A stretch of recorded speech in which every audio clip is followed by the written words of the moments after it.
Thursday morning, 10:30 a.m. Providence Municipal Court. The marble floors of the courthouse echoed with the sharp, impatient footsteps of Preston Vale, 22 years old, wealthy, arrogant, wrapped in the kind of entitlement that could be smelled before he even spoke. His designer shoes clicked like he believed each step announced royalty. His charcoal gray suit was tailored within an inch of perfection, and the silver watch on his wrist cost more than most used cars. People moved out of his way. He liked that.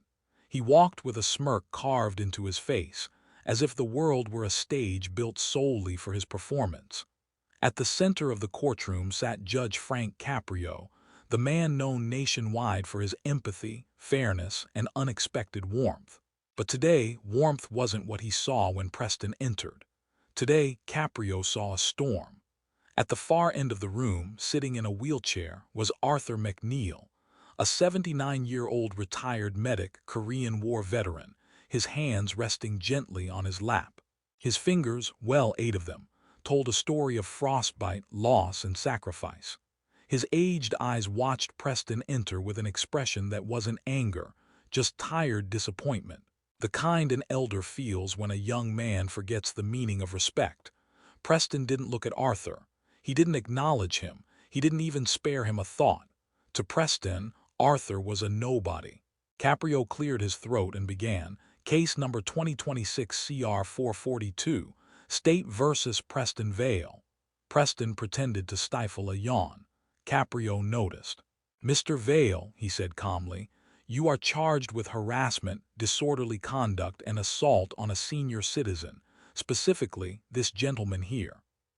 Only then did Preston glance toward Arthur, as if noticing him for the first time, as if Arthur were a misplaced piece of furniture.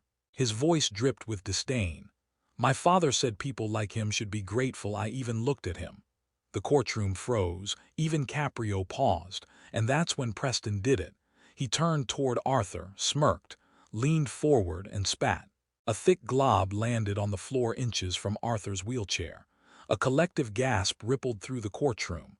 Caprio's jaw tightened. His pen, usually dancing lightly between his fingers, went still. Arthur closed his eyes briefly. Not from pain, not from humiliation, from memory. Memories of trenches, gunfire, and nights frozen to the bone. Memories of men who died so children like Preston could grow up free enough to be ungrateful. The bailiff moved instantly, grabbing Preston by the arm. "Hey," Preston snapped. "Get your hands off me. Do you know who my father is?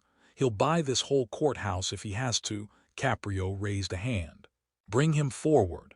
The bailiff released Preston, who straightened his jacket aggressively, glaring at everyone like they had committed the crime against him. Caprio looked at Preston with steady, unwavering eyes.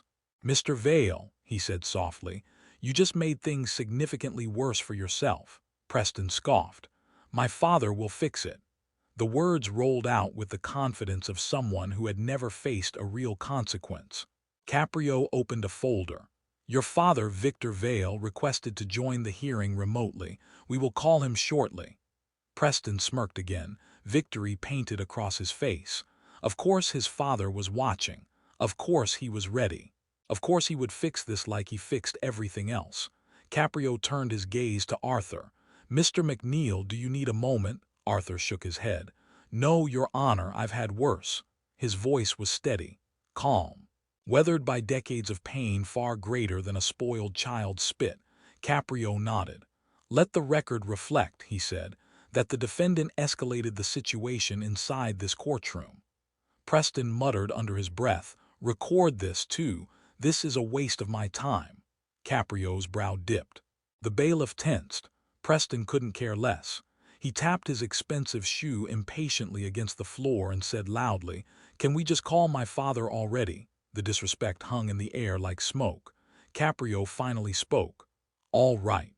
Let's call Mr. Vale." The courtroom fell silent as the phone on Caprio's bench rang twice and clicked alive. A cold, polished voice filled the room. "This is Victor Vale." Preston straightened, relief flooding him. Finally, his father would end this. Caprio spoke clearly and firmly. "Mr. Vale, this is Judge Frank Caprio. Your son is in my courtroom. I assume you're aware of the situation." "I am, Your Honor," came the response. "I've been following the proceedings." Preston's grin widened. "Following them. Perfect. Remotely managing the crisis just like always." "My legal team has been providing updates," Victor continued. "I'm aware of what Preston did this morning. The spitting." Preston leaned toward the phone with triumph radiating from him. "Dad, tell him. Tell him how this is going to work. Tell him about the lawyers." "Preston, be quiet." Victor's voice sliced through the air, sharp, final, uncharacteristically stern. Preston's mouth clamped shut. The entire courtroom noticed. Caprio took note. Victor inhaled deeply, his next words slow, heavy. "Your Honor," he said, "I owe you and this court an apology, and I owe Mr. McNeil far more than that." A hush fell over the courtroom. Preston blinked. What was his father doing? This wasn't part of the plan. His father didn't apologize to anyone, but Victor continued. "The truth is, I'm to blame for what Preston has become. I've spent 22 years shielding him from consequences, making problems go away, teaching him accidentally that our money puts us above accountability." Preston felt a faint tremor of unease in his stomach. Caprio's eyes softened, but he remained silent, allowing Victor to speak. "I should have taught him differently," Victor said. "Because the man he spat on this morning, the veteran he called a relic," he paused, voice cracking. "That man saved my life." Preston froze. The color drained from his face. Arthur looked down quietly. Caprio leaned forward. The courtroom held its breath. Victor continued, voice breaking. "In Korea in 1953, I was 19. I was dying in a frozen ditch, bleeding out, alone, scared. And Arthur McNeil, the man my son spit on, dragged me 300 yards through enemy fire. He kept me alive for 6 hours. He lost 2 fingers because he wouldn't let go of the bandages that were keeping me alive." Preston stumbled backward slightly, as if the words themselves were physical blows. His father's voice softened to a whisper. "I never told Preston this story, and that was my greatest mistake."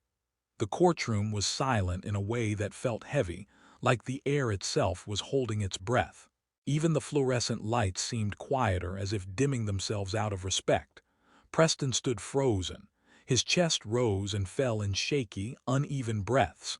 He had never heard his father sound like this. Not fragile, not emotional, not human. Judge Caprio finally spoke, his voice gentle but firm. "Mr. Vale, please continue." On the speaker, Victor exhaled shakily. "I thought I was protecting my son from the ugliness of war, from the trauma I carried, from the guilt that still eats me alive every night. But in doing so, I raised someone who spits on the man who saved my life." Preston's knees wobbled. His throat tightened. He tried to speak, but the words wouldn't come. "Dad," he whispered, barely audible. But Victor wasn't finished. "I've spent decades building an empire. Money, influence, connections. I used them all to keep Preston insulated from consequences. I thought that was love." He paused. "It wasn't. It was negligence." The words hit Preston harder than any punishment could. He felt like the ground beneath him was slipping, like every assumption he had about life was collapsing piece by piece. Victor's voice turned soft again, filled with regret. "That boy in the ditch, the one Arthur kept alive, didn't imagine his son would one day treat a veteran like disposable trash. That boy didn't imagine he'd raise someone who sees people as obstacles." Arthur's head lowered, not in shame, in grief. Caprio's steady voice broke the heavy silence. "Mr. Vale, thank you for your honesty and your courage today. It takes a great deal of humility to acknowledge mistakes in front of a courtroom." Preston swallowed hard. His father, a man who commanded boardrooms, who intimidated senators, who built a billion-dollar legacy, had just admitted he failed. Not financially, morally, and Preston was the proof. Caprio turned to Preston. "Mr. Vale, is there anything you want to say in response to what your father has shared?" Preston opened his mouth, but no words came out. He tried again. I didn't know," he whispered. Caprio asked, "Would it have mattered if you did?" Preston's eyes darted to Arthur, the old man in the wheelchair, the forgotten hero, the man Preston had humiliated. The room blurred for a moment. Preston blinked away tears he refused to shed. "I don't know," he said honestly. "Maybe, maybe not." His voice cracked. "But I knew he was elderly. I knew he was disabled. I knew he was a veteran." He swallowed hard. "And I still treated him like garbage." Caprio nodded. "That's the truth." Preston's shoulders slumped. The arrogance that once inflated him like helium seeped out, leaving only a scared, unsteady young man. Arthur straightened slightly. "Your Honor," he said quietly. "May I speak?" Caprio gestured. "Please." Arthur wheeled himself forward, the soft whir of the wheels echoing through the room. He looked at Preston, not with anger, not with vengeance, but with the tired wisdom of someone who has seen too much to hate easily. "Son," Arthur began softly, "I didn't know who you were in that parking garage. I didn't know you were Victor's boy." Preston's eyes widened. "That day," Arthur continued, "you shoved me against a wall because you wanted my parking space. I fell out of my wheelchair. My groceries spilled everywhere. People watched, but no one helped. Not even you." Preston flinched. It felt like a punch to the gut. Arthur closed his eyes briefly, then opened them with renewed clarity. "When you spat on me this morning, it wasn't the spit that hurt. I've been through worse. Much worse. It was the disrespect. The disregard. The fact that someone your age, someone raised in peace, not war, could look at another human being and see nothing." Preston's face crumpled. His voice shook. "I'm sorry." Arthur studied him carefully. "Tell me something, kid," he said slowly. "Do you regret what you did? Or do you regret getting caught?" The question sliced right through Preston. He staggered. After a long, painful pause, he whispered, "I regret who I was when I did it." Arthur nodded once, as if that answer mattered. Caprio looked between them, absorbing the moment. The courtroom clerk announced, 11:02 a.m. Mr. Victor Vale, father of the defendant, connected via phone. Court remains in session. But no one moved. No one spoke. The weight of decades, war, trauma, legacy, entitlement, hung over them all like a curtain. Caprio folded his hands. "Mr. Vale," he said, turning toward the speakerphone, "your son seemed to believe you would make this case disappear." Victor's voice came through. "I know that's my fault, and I accept that." Caprio nodded. "What Preston did I cannot undo," Victor continued.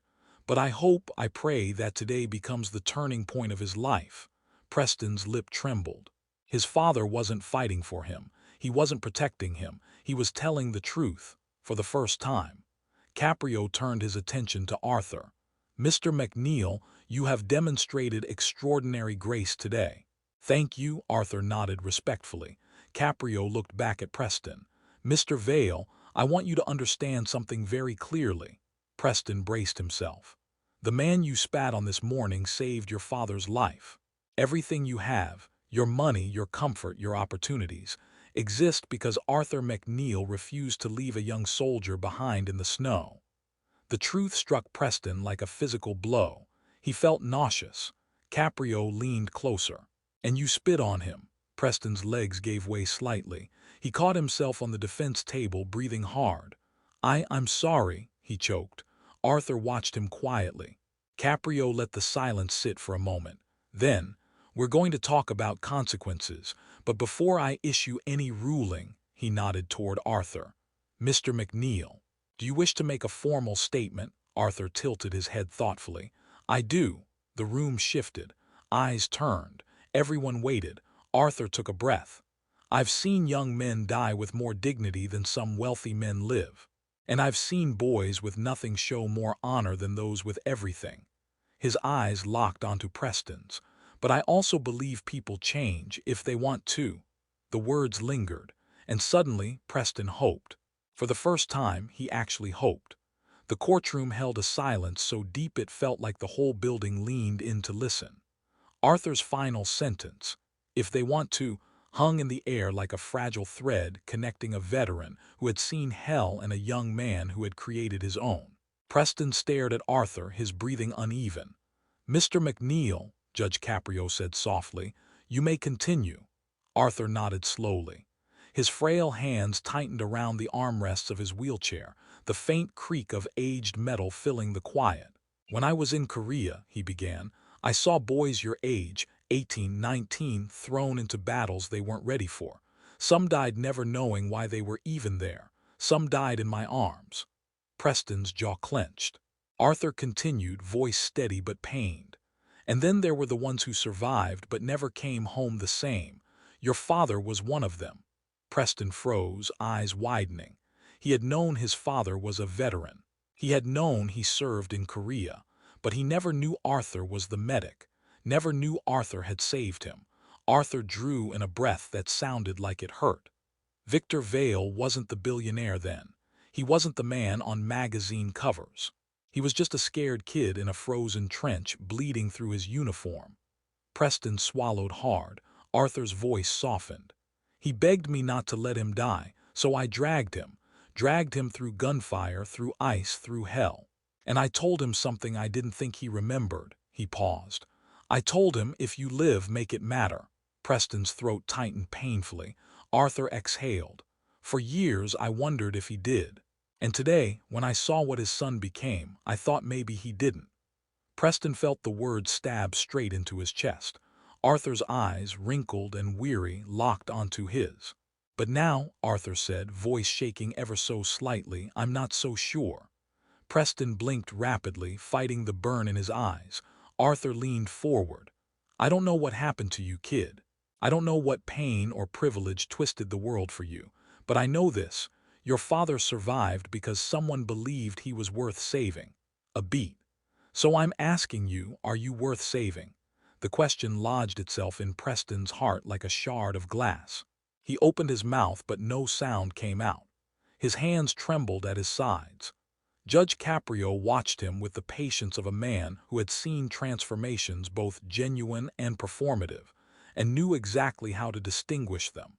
"Mr. Vale," Caprio said quietly, "you may respond." Preston wiped his face with a shaking hand. His voice broke. "I don't know." The room didn't move, didn't breathe. Preston inhaled sharply. "I don't know if I deserve forgiveness, or kindness, or anything decent, but I do know this." He looked straight at Arthur. "What I did to you, it wasn't just disrespect. It was cruelty, and you deserved better than that. Not because you're a veteran, not because you saved my father, but because you're a human being." Arthur's eyes softened. Preston's voice cracked again. "I treated you like you were nothing. And I don't know how I became that person." He looked down. "Maybe because no one ever taught me how to be anything else." A ripple ran through the courtroom. Victoria Vale, the polished, poised corporate shark, covered her mouth, fighting tears. Judge Caprio leaned back in his chair, absorbing every word. "Mr. Vale," he said gently, "do you believe you can change?" Preston hesitated.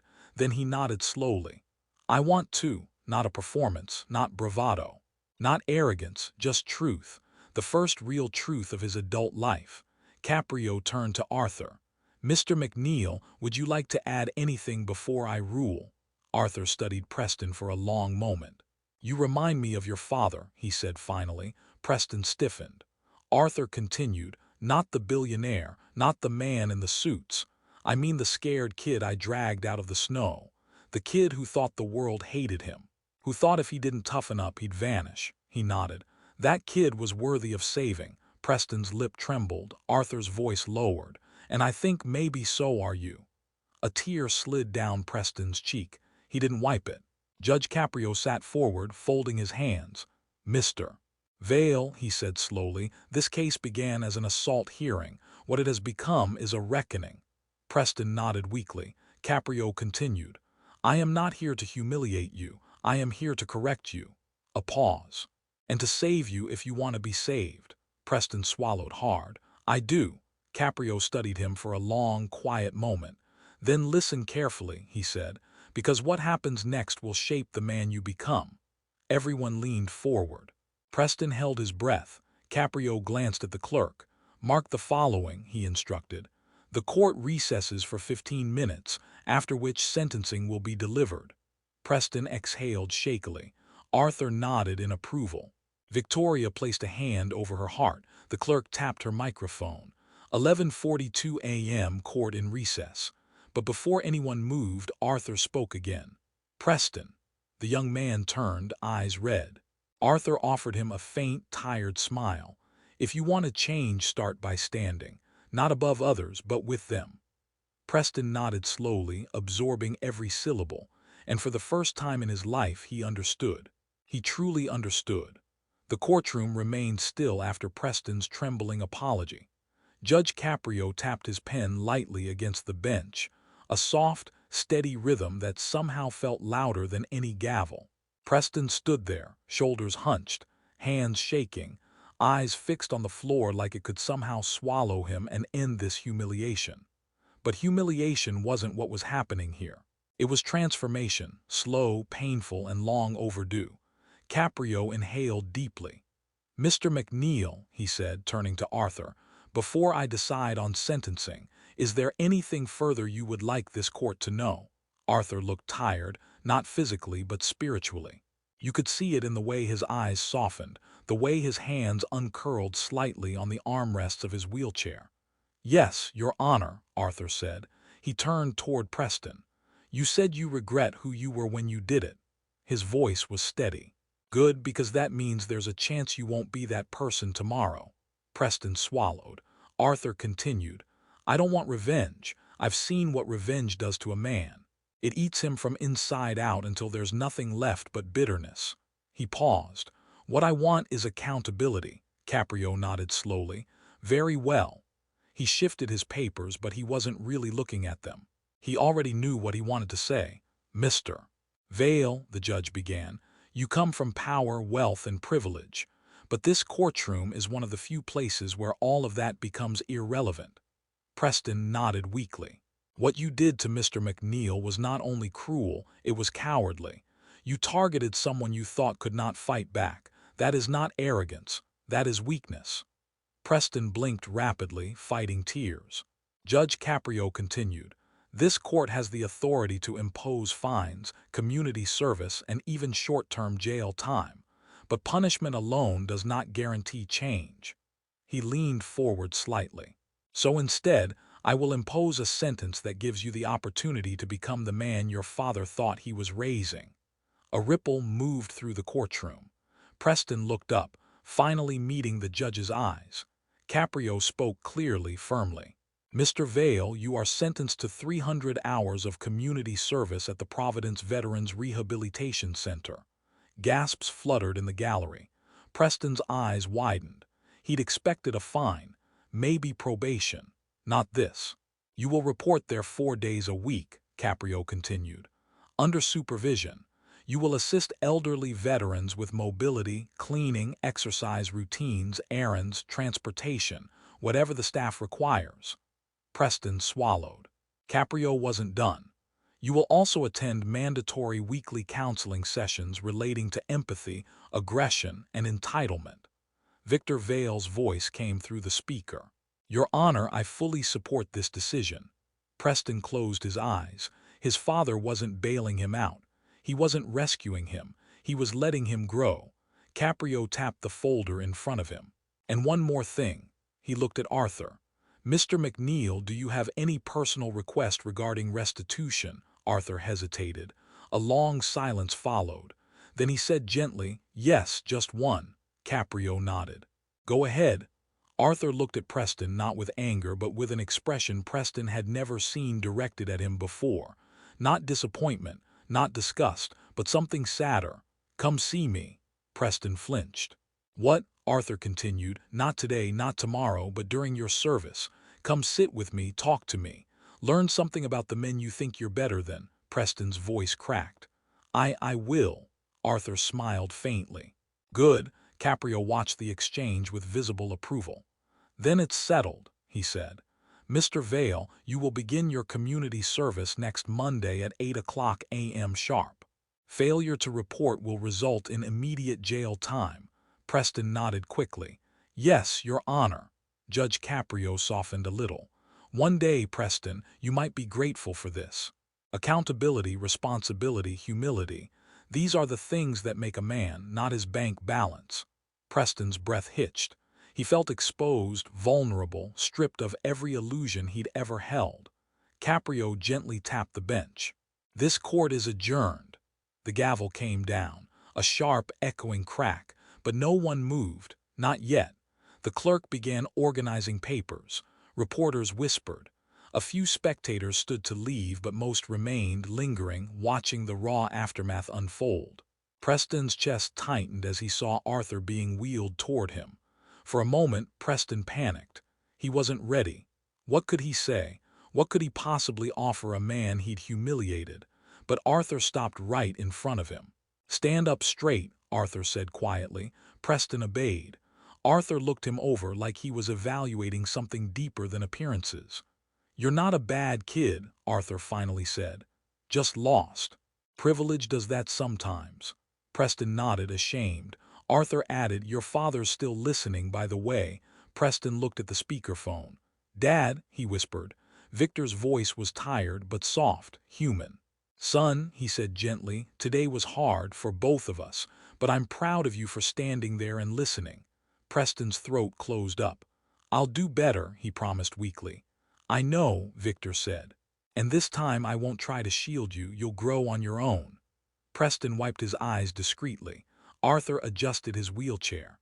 "I'll see you Monday," Arthur said. His voice wasn't stern, it wasn't cold, it was almost hopeful. Preston nodded. "I'll be there, I swear." Arthur gave a small nod and allowed an officer to wheel him away. As the courtroom emptied, Preston remained standing alone. He felt stripped, exposed, but for the first time free. No more hiding behind wealth. No more excuses. No more father cleaning up his sins. This time, everything that happened next would be on him. He walked toward the doors slowly, each step heavier than the last but somehow steadier. He wasn't the same boy who entered this courtroom. And when he stepped into the hallway, blinking against the bright light for the first time, he felt like maybe, just maybe, he could become someone worth forgiving. If you like Judge Caprio, please subscribe Courtroom Rewinds.